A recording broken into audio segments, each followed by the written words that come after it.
everybody, Nikki Murphy, Southern Oregon Realtor here, back with one of my legacy or evergreen videos. And I wanted to talk today about septic tanks. Ooh, septic tanks, the doo-doo tank.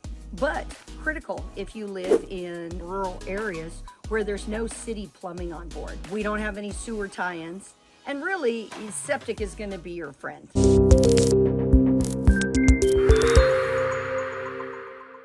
All right, so you might have heard in the background, I had a little one barking. This is Ivy.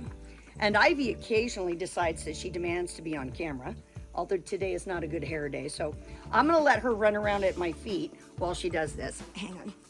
So back to talking about septic tanks. They really are critical. They're a wonderful environmental tool, by the way. Back in the old days, we just dug a pit and people went there, and when the pit got full, you covered it up and dug another pit. The purpose of a septic tank is literally to convert our waste into something that can break down into a sludgy liquid type component that goes out into what we call a leach field if you're in that type of a service.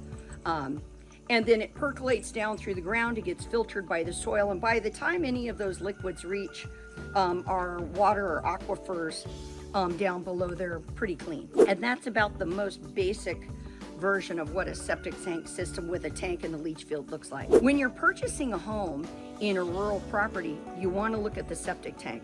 Septic tanks evolved over time. They can be made out of concrete. Oftentimes they literally look like a concrete box with a concrete lid. They can be round or square.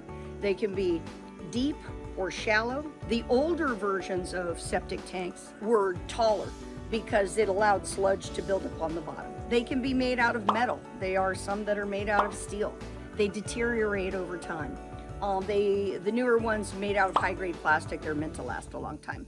As a realtor, I'm not a septic expert, but I can tell you what I see in the reports that get run on these septic tanks. The purpose of a septic tank pump is you literally remove the liquids from inside the tank so that when the lid is off, the septic tank technician can look inside and can tell you about the condition of the tank, the condition of the seams. Are there any intrusions like roots, trees, bugs, anything like that?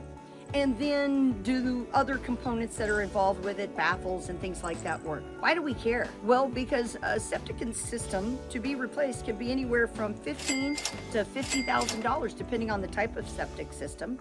If you have to replace the tank and the leach field, is there a pump that goes with it because it has to go to another level, and all kinds of things that I'm going to cover in another video when I interview either Chris Navarro at the Doo-Doo Bus, whom I can't wait to introduce you to, or Corby over at Rogue Valley. Both are technicians and experts. But as a realtor, I gotta know some of this stuff. I can't just blindly tell my client, well, I think the report looks good. Now, in the initial start of my legacy videos, I was talking about why do we as sellers and listing agents want to do the testing before we put the house on the property? Well, we don't want any surprises. So I'm gonna ask you a question. If you've got a septic tank, when was the last time you popped the lid and looked inside? I mean, just checking it out. We don't. Nobody wants to look in there, and I don't want to smell it. What happens often? The lid hasn't been opened in 8 or 10 years. People forget about it. They don't pump it. It's not like we put it on our calendar like Christmas. They don't realize there's been tree root invasion. Maybe the concrete over time, because it was installed in the 60s or the 70s, has begun to deteriorate. Maybe the lid's cracked. Maybe the baffles, which are these little swing doors, if you will, that allow the liquid to move out into the pipes of the leach field, maybe those aren't working the way they should. We don't know because really we don't look inside our septic tank. It's not where we go. So what happens? The seller puts the house on the market, a buyer comes along, everybody goes into transaction, the seller pays for it to be pumped, and the buyer pays for the inspection report. And voila, there's a problem. What does that mean to the buyer's agent? It's an opportunity for them to renegotiate on the price of the home or to negotiate required repairs. Why? Because nobody who owned the home, the sellers, nor the listing agent looked first. We don't want surprises. I can tell you, if I'm listing a $2 million home, I want to know everything about it.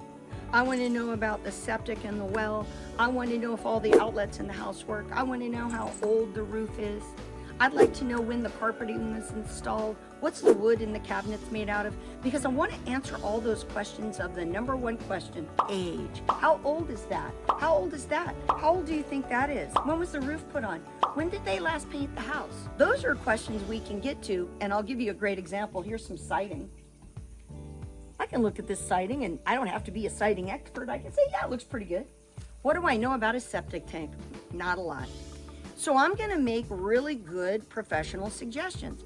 If you're the listing agent, talk to your client, send your client an email and explain to them the reasoning behind spending that $300 or $400 to not only pump the tank, but to have it inspected. Then, as the listing agent, when you list the property, you can shout it to the heavens. I've got this great property, it's listed for X amount of dollars. Here's an inspection report, we've pumped the tank.